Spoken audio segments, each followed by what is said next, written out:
Okay, so the animals cannot eat the wool. They And really we all want get to. that. We get that. It's not really the purpose of the video, but so Maria, why don't you talk about some interesting thing that happened to you with the wool? All of us, how you sold it.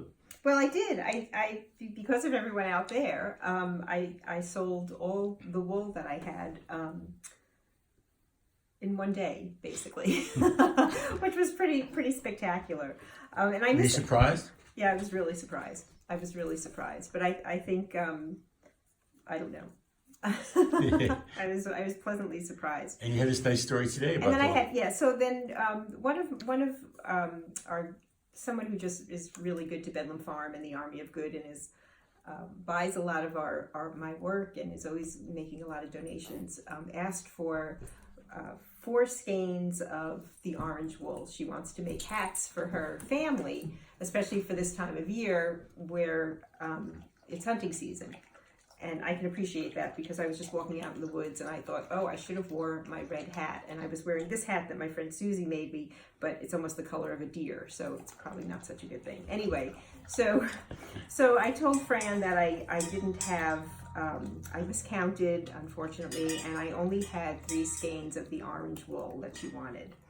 And so she wrote me back and she said, well, I already sent the check, so use the extra money for the Army of Good. And that was so nice. Yeah, which is really sweet. But then I realized I had also miscounted on the yellow wool, and I had I had 2 more skeins of yellow wool.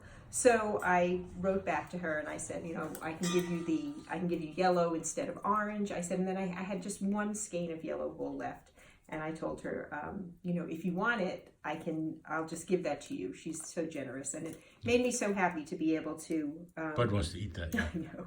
It made me so happy to be able to finally give Fran back something because she's so generous all the time. She's very generous. Yeah, so the wool is all gone. It's all gone until next spring when I'll have some more. But it was really successful, and I this is more wool than you've ever had. It's more wool than I've ever had before.